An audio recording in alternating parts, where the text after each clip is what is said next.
la enseñanza de guerra. Hay gente que nos está viendo en Centro y Sudamérica también, y estamos muy contentos por eso. En una ocasión una persona me dijo, ¿y por qué tenemos que ofrendar para el internet? Pues para eso, ya que tú no sales ni a la esquina a predicar, de perdida con la ofrenda permites que se pague el internet y nos están viendo en todo el mundo.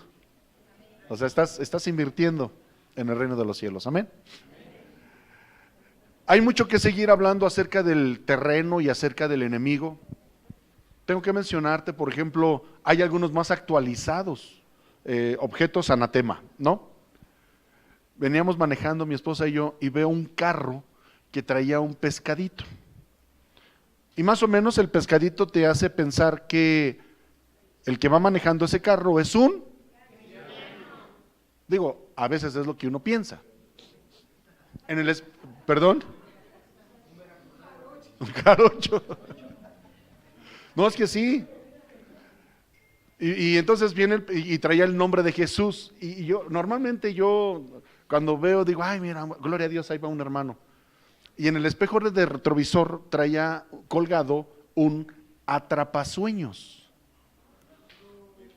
Un atrapasueños es un objeto que usaban, dicen los que saben, las tribus, los indios, lo usaban como un símbolo para que cuando ahuyentar a los espíritus y que cuando uno sueña con situaciones espirituales demoníacas, pero en realidad el atrapasueños también es un objeto demoníaco. Así que, hermano cristiano, si traes tu pescadito y andas exhibiendo públicamente que eres aleluyo, quita tus atrapasueños, por favor. ¿Sí? Quita tus sanjuditas también. Digo, si somos cristianos. ¿Sí? Pero ahora te voy a hablar de la autoridad. ¿De qué vamos a hablar? La autoridad. Es indispensable la autoridad, hermanos. Es indispensable. Mira, quiero pedirte que nos vayamos rápidamente. Vámonos a Colosenses capítulo 2. Nos brincamos a los medios, a los recursos que tenemos para poder llevar a cabo la guerra espiritual. Y hablamos de la oración, y hablamos del ayuno, y hablamos de la Biblia, y hablamos de la armadura, y hablamos del ayuno, y hablamos de los decretos, y hablamos de las declaraciones, y está bien. Pero te tengo que hablar de este punto, que es la autoridad. Colosenses capítulo 2, versículo 12. Si lo tiene, dígame amén, por favor. Todos con nuestra Biblia, todos con nuestra espada. Sepultados con Él en el bautismo, ¿sí? ¿Está conmigo? En el cual fuisteis también resucitados con Él. Aquí, amados, el apóstol Pablo le está hablando a los que han nacido de nuevo. Y te he hablado varias veces acerca de esto.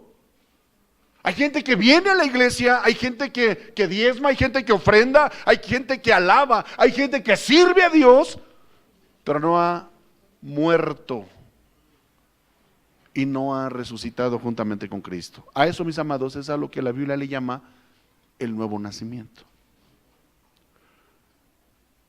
Para que usted pueda empezar a hablar de autoridad espiritual y para tener autoridad en el reino de las tinieblas, mínimo tienes que ser una persona nacida de nuevo. Dígale a la persona que tiene a su lado, tienes que nacer de nuevo. Contéstale, pues si ya nací de nuevo, díselo. Ahora tú regresas a la y dile, pues que se te note, que se vea que eres un nacido de nuevo. Amén. Ya no voy a abundar mucho en esto porque hemos hablado acerca de esto, pero fíjate, aquí empezamos con el principio de autoridad. Es nacer de nuevo. Ahora escúcheme. Dice, en el cual fuisteis también resucitados con Él mediante la fe en el poder de Dios que le levantó de los muertos. Y a vosotros, estando muertos en pecados y en la incircuncisión de nuestra carne, os dio vida juntamente con Él, perdonándonos todos los pecados. Punto número 2. Anulando el acta de los decretos que había contra nosotros. Cuando Jesús fue a la cruz del Calvario, no solamente nos perdonó nuestros pecados, sino que había un acta, y te lo he dicho varias veces. Esto me encanta, hermanos, porque, híjole, antes de venir a Cristo, teníamos un acta, un documento acusatorio que nos condenaba. ¿Que nos qué? Nos condenaba. ¿Sale? En la clase de discipulado estábamos hablando de la Biblia, del Antiguo Testamento, y por ahí una persona comentó acerca de los sacrificios. ¿Por qué sacrificar un animal? ¿Por qué eran? Y a la gente que empieza a leer la Biblia, sobre todo a la nuevecita, ¿verdad? Espiritualmente hablando, le causa cierto conflicto cuando lee en el libro de Éxodo y en el libro de Levítico que para la expiación y que hay que sacrificar un cordero y un macho cabrío y un novillo, el sacrificio por la expiación, el sacrificio por el perdón, el sacrificio por la culpa, y hay gente que se queda, es que no entiendo, no se supone que Dios es amor, no, sí, Dios es amor. Lo que yo le platicaba a esta persona, y espero que también te quede claro a ti, es que en el mundo espiritual hay una lucha por nuestras almas. Entonces Satanás es un decreto espiritual. Ya cuando estés en el cielo le preguntas a Dios. Pero lo que te quiero aclarar ahorita es que dice la Biblia que la paga del pecado es muerte. Amén. La paga de pecado es muerte. Cuando una persona peca, la consecuencia es, tiene que morir. Porque sin derramamiento de sangre no hay remisión de pecado. O sea, tú cometes algo que está fuera del contexto de Dios, entonces el acta te declara culpable. Escúchenme por favor, y tienes que morir. La paga del pecado es muerte. Dios en su misericordia, porque es una situación que hay en el mundo espiritual, entre el reino de los cielos y el reino de las tinieblas. La regaste, cometiste pecado, erraste al blanco, tienes que morir. Esa es lo que tiene que suceder. Y Dios, en su amor y en su misericordia, pone a un ser inocente para que Él derrame su sangre en lugar tuyo. A ver si ya me estoy entendiendo. Por eso le ordenaba al sacerdote que pusiera las manos sobre el animal y lo degollara. Y derramara la sangre sobre el altar del sacrificio y hiciera la expiación por el pecado. Entonces, al derramar en la sangre del animal, tú ya quedabas, o el pecador ya quedaba perdonado, quedaba redimido, ¿sí? Pero tenía que hacerlo en las mañanas y en las tardes. Y cuando cometía pecado tenía que llevar su animal y presentarlo ante el sacerdote para que hiciera ese sacrificio, y entonces tú quedaras perdonado. Hasta el día de hoy, en el ocultismo, cuando tú vas cuando tienes una bronca espiritual fuerte, la persona que te hace el trabajo te dice que tienes que sacrificar animales, sobre todo en la santería, que son las gallinas, en el vudú gatos, y en el satanismo hasta seres humanos. Tiene que haber derramamiento de sangre porque tiene que morir alguien en tu lugar. Fíjate hasta a dónde te voy llevando, ¿eh? Entonces, por eso es que tenía que haber ese derramamiento de sangre en el Antiguo Testamento.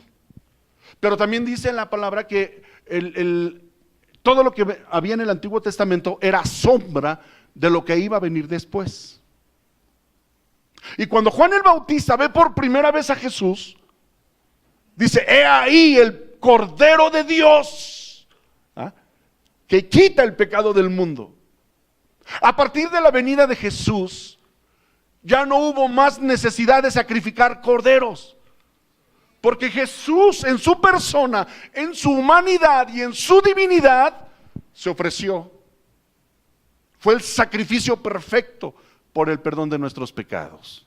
¿Cuántos dicen amén a esto? Él se ofreció. Y entonces aquí lo que estamos leyendo, ¿me sigue? Anulando el acta de los decretos que había contra nosotros, que nos era contraria. Había, hermanos, para los que venimos del mundo bien mundanizados, imagínate una lista, ¿no? Con todo lo que tú hiciste.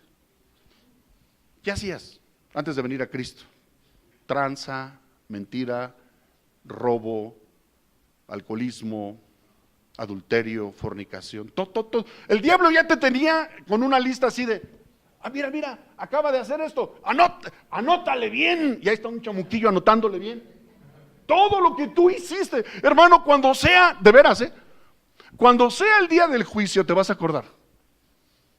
Porque dice la Biblia en el libro de Apocalipsis, y eso lo vamos a ver cuando veamos el curso de escatología que ya estoy preparando, cuando tú vas a estar en el trono, vamos a estar nosotros los que ya estamos de este lado, en el tribunal de Cristo, los que están del otro lado, en el gran trono blanco. Y dice la Biblia, vi a los muertos, grandes y pequeños, delante del gran trono de Dios, y fueron abiertos los libros y fueron juzgados según sus obras. Y toda tu vida, desde que tú naciste, desde que eras niño, va a salir como en una pantalla, y vas a ver todo lo que hiciste, ahí va a salir. Hay gente que me ha dicho, cuando ya la ha visto cerca, dice, pastor, pasó toda mi vida como en una película. Así sucede.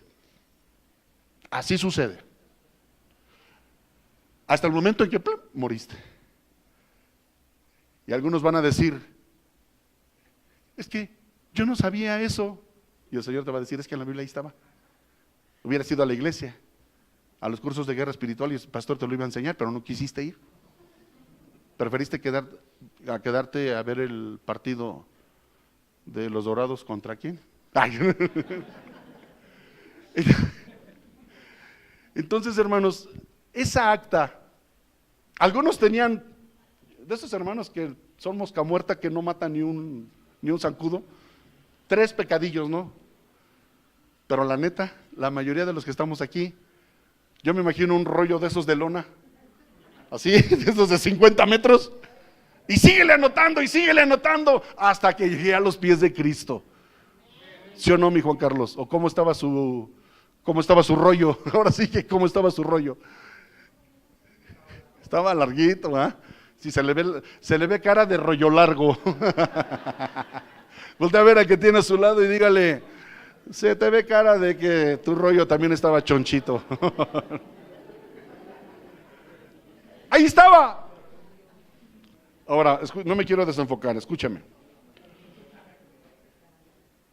Anulando el acta de los decretos que había contra nosotros. Cuando Jesús no solamente derramó su sangre para redimirnos, para perdonarnos, y dice también en Isaías que por su llaga fuimos curados, y en la cruz del Calvario llevó todas nuestras enfermedades y todas nuestras iniquidades. Y no solo eso,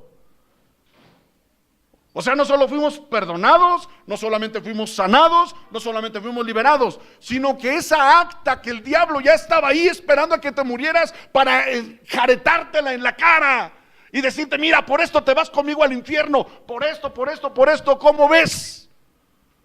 Dice la Biblia que en la cruz del Calvario, ahí fue y clavó esa acta de decretos que se levantaba en contra nosotros. ¿Cuántos dicen amén a esto?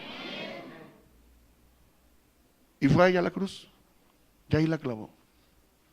Todo lo que tú fuiste, el Señor Jesús lo llevó a la cruz. Es lo que estamos leyendo. O sea que no solamente la autoridad que viene de parte de Dios no solo es por haber nacido de nuevo, sino que ya no te sientes culpable. Repite conmigo, ya no soy culpable. Fíjate.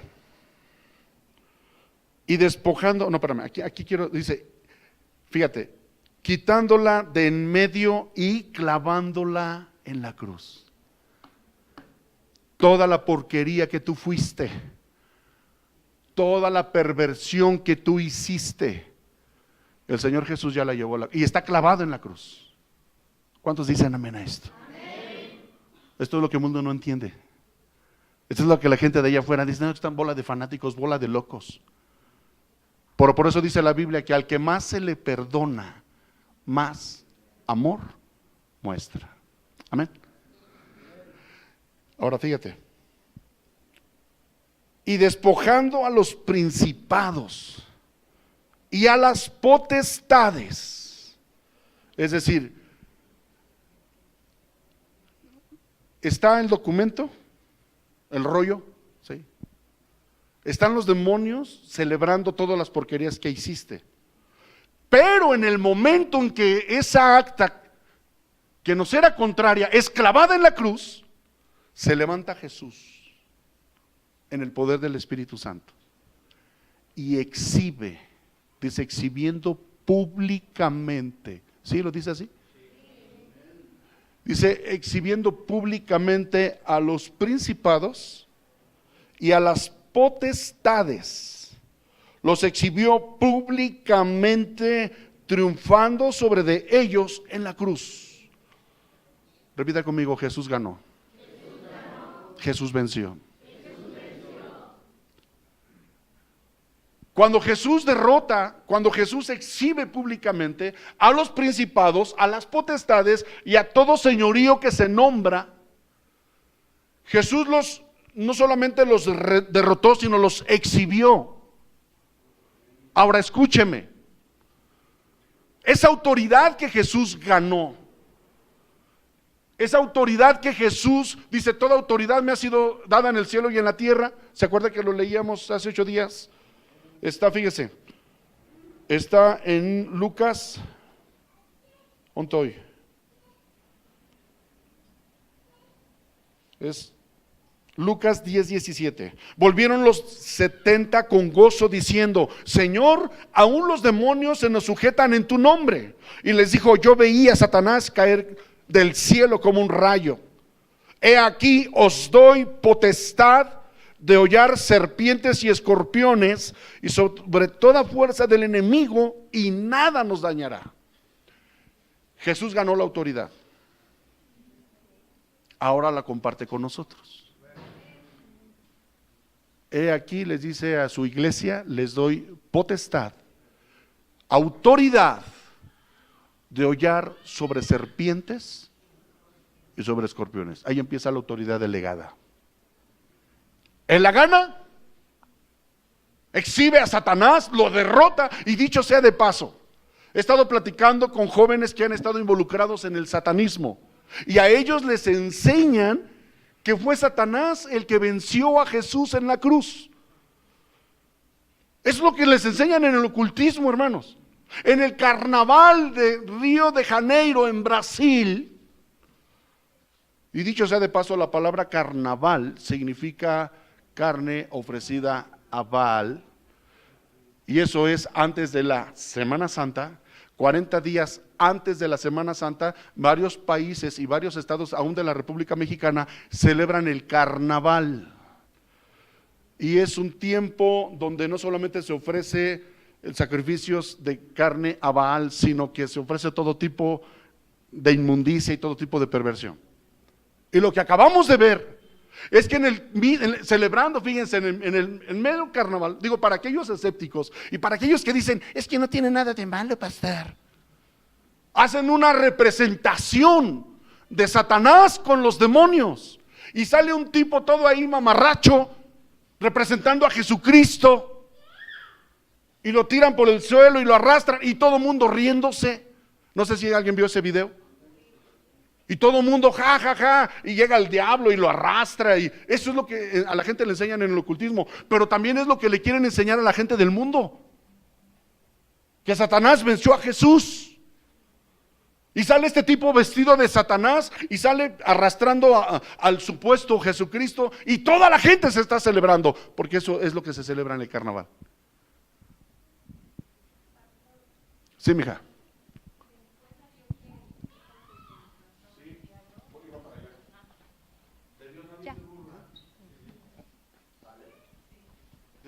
Nadie se burla. Yo me imagino al Señor Jesús que dijo: ya estuvo suave, ya estuvo suave. Les decía el domingo pasado, el Señor tiene prisa con su iglesia. La iglesia se tiene que reactivar, la iglesia tiene que tomar la autoridad que Jesús ya ganó para nosotros. Y sale esta clase de escenas diabólicas, espantosas, donde la gente, aún gente que cree en Dios, pero que no ha tenido un encuentro con Dios y está celebrando eso. Y entonces este tipo que salió disfrazado de Satanás y que salió arrastrando al mamarracho ese vestido o disfrazado de Jesucristo, a los pocos días tuvo una muerte horrible, un accidente carretero. El carro chocó y se incendió, creo que hasta murió calcinado el cuate este, a los pocos días. Y salió en las noticias y hasta dijeron: la persona que salió representando al diablo en esa parodia del carnaval. Eso es el carnaval. Y los cristianos deberíamos de estar en contra de todo eso.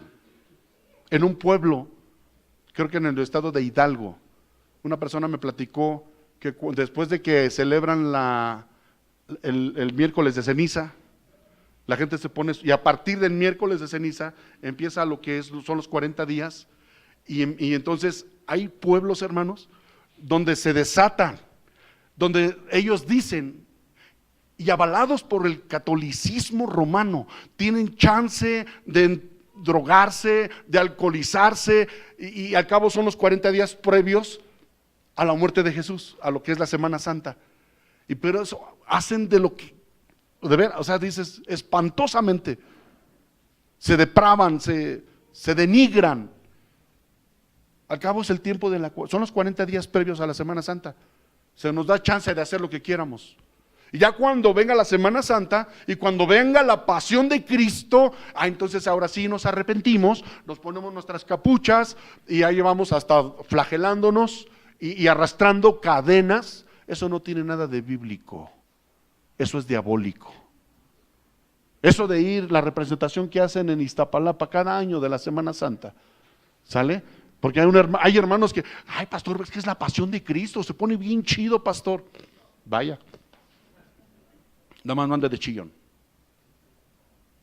porque es una representación igual que como sucede esa que vimos en Brasil, la pasión de Cristo.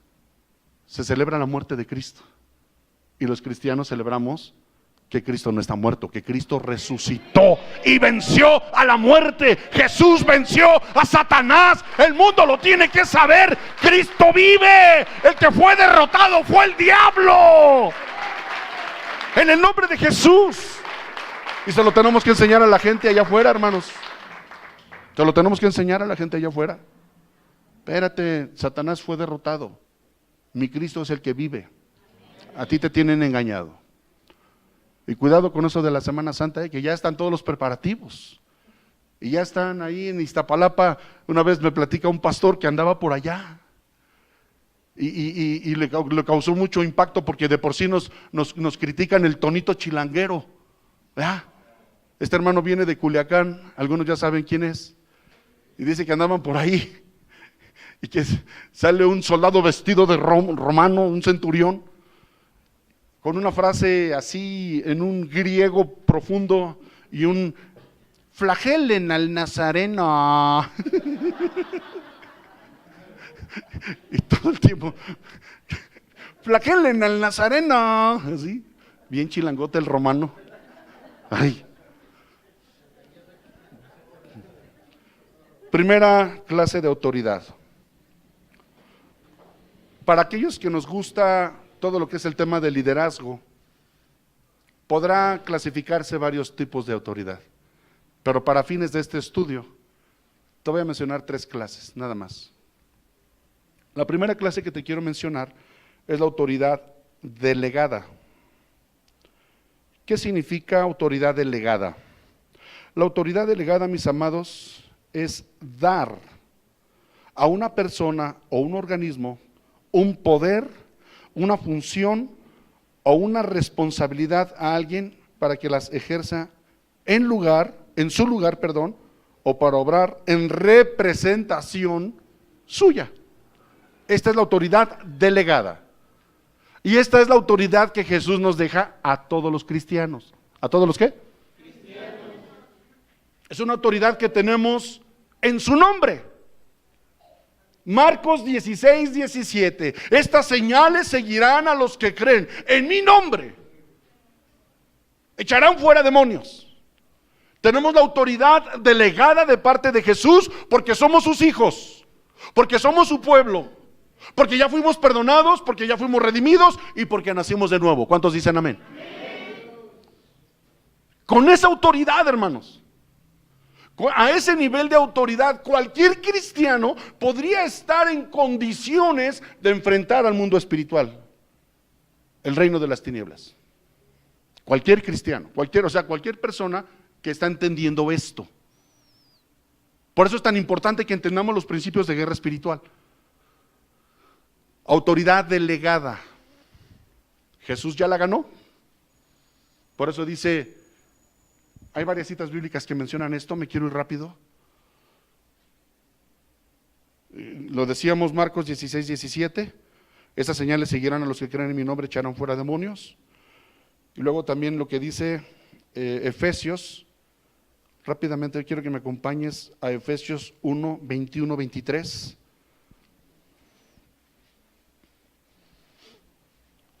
Alguien que lo lea fuerte y claro, por favor. Efesios 1, vamos a leer desde el 20 al 23, por favor, pongan atención.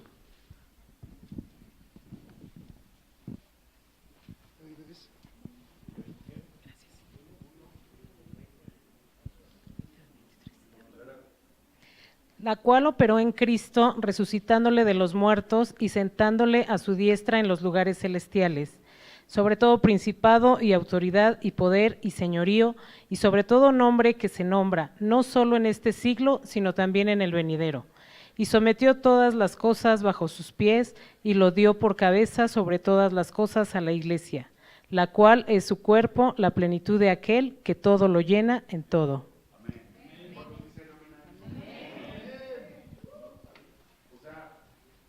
Esa autoridad que ganó Jesús, sobre todo principado, sobre toda autoridad, sobre toda potestad, sobre todo señorío, no solamente en los que se nombran en este siglo, sino también en el venidero, dice.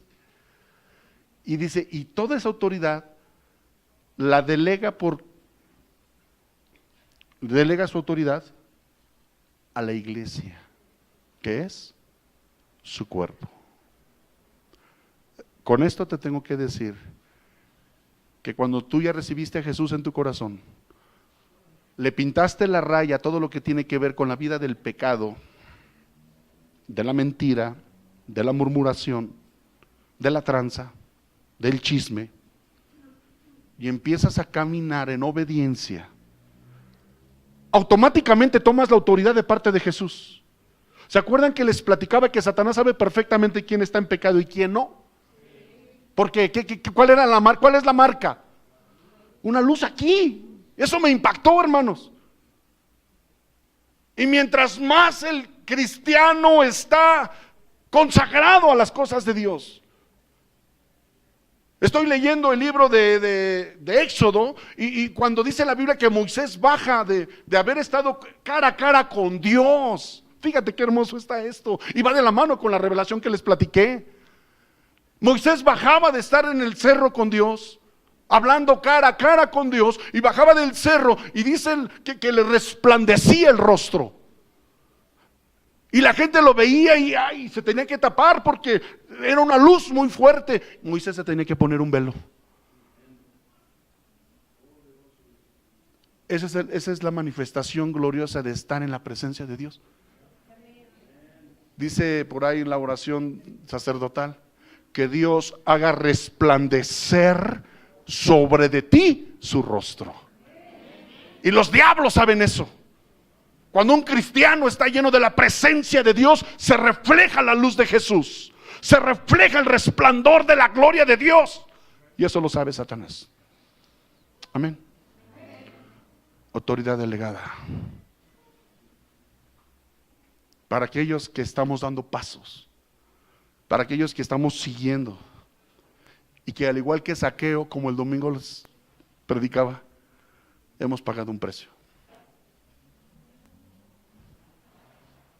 Subirse al árbol para ver cara a cara a Jesús, ¿se acuerda? Hay otra clase de autoridad, mis amados. Autoridad designada. La delegada es simplemente cuando alguien te dice, necesito que te hagas cargo de la iglesia, voy a salir, tú te quedas al frente. Le estoy delegando la autoridad. Y a partir de ese momento él funge como un sucesor. Actúa en representación de la autoridad. Cuando usted como líder de ministerio tiene que salir, tiene que hacer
¿te acuerdas que te platicaba de mis libros?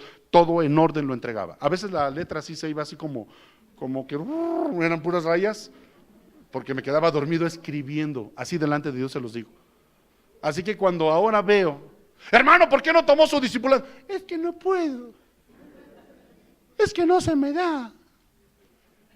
Hermano, ¿por qué dejó medias doctrinas bíblicas? ¿Por qué dejó medias panorama bíblico? Es que es muy difícil. Me da un coraje. Porque ahorita te voy a hablar de la siguiente autoridad. Entonces dijimos que la primera clase de autoridad es la autoridad delegada y luego viene la autoridad designada, para los que están anotando. Autoridad designada. Acción, no.